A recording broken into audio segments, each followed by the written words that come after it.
ब्रह्मास्त्र महाभारत काल में द्रोणाचार्य, अश्वत्थामा, कृष्ण, कुवलाश्व, युधिष्ठिर, कर्ण, प्रद्युम्न और अर्जुन के पास था।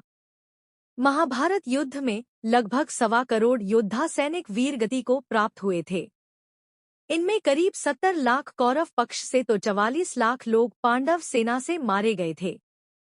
महाभारत युद्ध को लेकर कहा जाता है कि यहाँ इतना खून बहा कि अब तक वहाँ की मिट्टी लाल है। ब्रह्मास्त्र एक परमाणु हथियार है जिसे दैवीय हथियार कहा गया है। माना जाता है कि यह अचूक और सबसे भयंकर अस्त्र है। जो व्यक्ति इस अस्त्र को छोड़ता था वह इसे वापस लेने की क्षमता भी रखता था, लेकिन अश्वत्थामा को वापस लेने का तरीका नहीं याद था, जिसके परिणामस्वरूप लाखों लोग मारे गए थे। रामायण और महाभारत काल में ये अस्त्र गिने-चुने योद्धाओं के पास था। रामायण काल में जहां यह विभीषण और लक्ष्मण के पास यह अस्त्र था, वहीं महाभारत काल में यह द्रोणाचार्य, अश्वत्थामा, कृष्ण, कुवलाश्व, युधिष्ठिर, कर्ण, प्रद्युम्न और अर्जुन के पास था। अर्जुन ने इसे द्रोण से पाया था। द्रोणाचार्य को इसकी प्राप्ति राम जामग्ने से हुई थी। ऐसा भी कहा गया है कि अर्जुन को यह अस्त्र इंद्र ने भेंट किया था।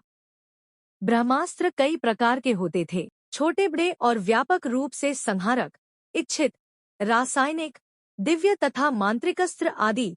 माना जाता है कि 2 ब्रह्मास्त्रों के आपस में टकराने से प्रलय की स्थिति उत्पन्न हो जाती है। इससे समस्त पृथ्वी के समाप्त होने का भय रहता है। वेद पुराणों आदि में वर्णन मिलता है, जगतपिता भगवान ब्रह्मा ने दैत्यों के नाश हेतु ब्रह्मास्त्र की उत्पत्ति की। ब्रह्मास्त्र का अर्थ होता है ब्रह्मा, ईश्वर का अस्त्र। प्राचीन काल में शस्त्रों से ज्यादा संहारक होते थे अस्त्र। शस्त्र तो धातुओं से निर्मित होते थे, लेकिन अस्त्र को निर्मित करने की विद्या अलग ही थी। प्रारंभ में ब्रह्मास्त्र देवी और देवताओं के पास ही हुआ करता था। प्रत्येक देवी देवताओं के पास उनकी विशेषता अनुसार अस्त्र होता था। देवताओं ने सबसे पहले गंधर्वों को इस अस्त्र को प्रदान किया, बाद में यह इंसानों ने हासिल किया।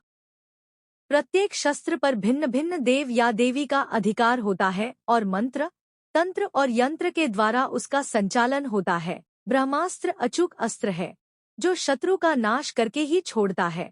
इसका प्रतिकार दूसरे ब्रह्मास्त्र से ही हो सकता है, अन्यथा नहीं।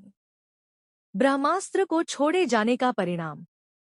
महर्षि वेदव्यास लिखते हैं कि जहां ब्रह्मास्त्र छोड़ा जाता है वहां 12 वर्षों तक पर्जन्य वृष्टि, जीव जंतु, पेड़ पौधे आदि की उत्पत्ति नहीं हो पाती। महाभारत में उल्लेख मिलता है कि ब्रह्मास्त्र के कारण गांव में रहने वाली स्त्रियों के गर्भ मारे गए। गौरतलब है कि हिरोशिमा में रेडिएशन फॉल आउट होने के कारण गर्भ मारे गए थे और उस इलाके में 12 वर्ष तक अकाल रहा। सिंधु घाटी सभ्यता, मोहनजोदड़ो, हड़प्पा आदि में हुए अनुसंधान से ऐसे कई नगर मिले हैं जो लगभग 5000 से 7000 ईसा पूर्व अस्तित्व में थे। इन नगरों में मिले नरकंकालों की स्थिति से ज्ञात होता है कि मानो इन्हें किसी अकस्मात प्रहार से मारा गया है। इसके भी सबूत मिले हैं कि यहाँ किसी काल में भयंकर ऊष्मा उत्पन्न हुई थी। इन नरकंकालों का अध्ययन करने से पता चला कि इन पर रेडिएशन का असर भी था।